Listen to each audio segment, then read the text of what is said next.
Good morning, good evening, good afternoon to wherever you are on this box and Bigfoot laden planet that we call home. So you probably heard about Sports Illustrated. Sports Illustrated is getting the chopping block in a number of ways. It'll still be around. But there's some license issues. There aren't any staff members working for the magazine anymore. What you may not have heard about is The Writer magazine going through a similar situation, although it's kind of like it got hooked up to that machine from The Princess Bride and had the life sucked out of it. What was that called? What was the name of that machine in the Princess Bride? It's like the life sucker away or whatever. The Writer mag, not Writer's Digest, but the Writer mag also went through the same thing. And I think in an upcoming edition of the Hot Sheet newsletter, which you've heard me talk about before, Jane Friedman's going to talk about that some, I think. And she was posting about it. Anyway, the specifics of those things aren't really what I wanted to mention today. You might be wondering why the magazine industry is so distressed if, when you go to places like Barnes & Noble, which, by the way, is opening up a bunch of new stores this year, believe it or not. Yeah, it's pretty good news. But if you go to Barnes & Noble and you look at that big newsstand area, the newsstand area is full of magazines. And you might be wondering, well, what gives? How come all these magazines are in such trouble? I go to the newsstand and here they are. Looks like they're doing fine to me. Well, I spent 14 years in publishing in the e-commerce and editorial areas, mostly e-commerce, and also editorial. And I worked for a publisher that anchored its brands in magazines, and then went over to books and cable TV shows, online content, and live events as a way to branch out those brands. So, pretty big deals as far as the magazine industry goes. So here's why looks can be deceiving.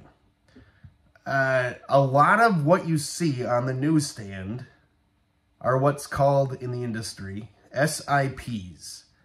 SIPs are basically one-off issues. And they're usually a little thicker, and they don't come out that often. They're like special editions of the magazine, but they're designed to sit.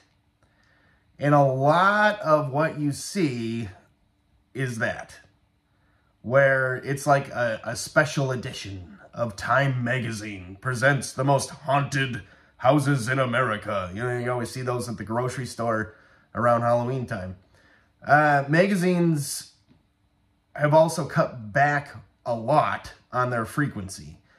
They've gone down from, monthlies, 12 a month, or 12 a year, down to maybe 6 a year. So it's hard to gauge the presence of what you're seeing just by looking at the newsstand. You have to know how frequent some of this stuff is.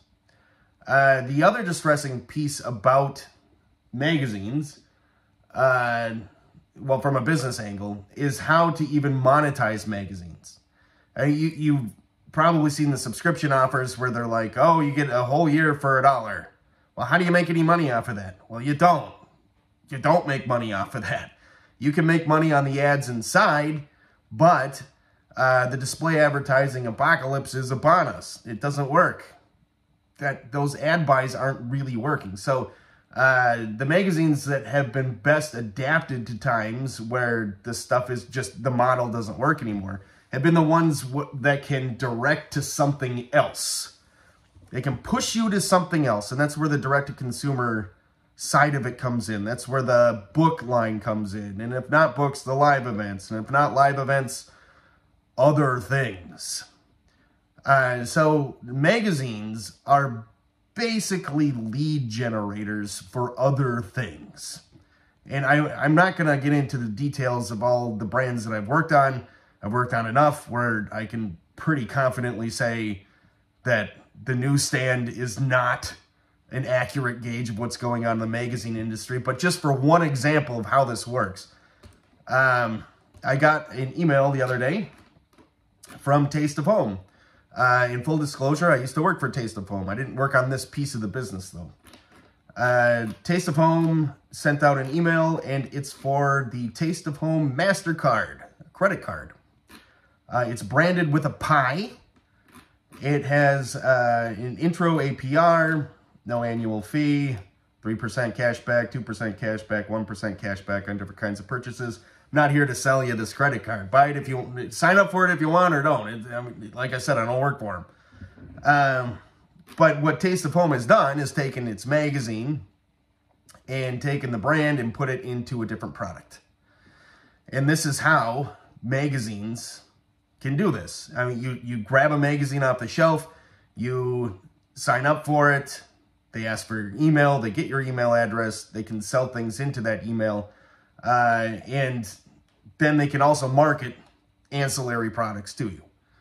So it's not surprising that all of this is happening in the magazine industry. It will continue to happen. It has been a distressed industry the entire time that I worked in it. For 14 years. I started in 2008. And it's a tough business. It can really be a tough business. So, that's all I got today. Take care. And, I'm going golfing with Bigfoot. Where is he? Right here. Golfing. See ya.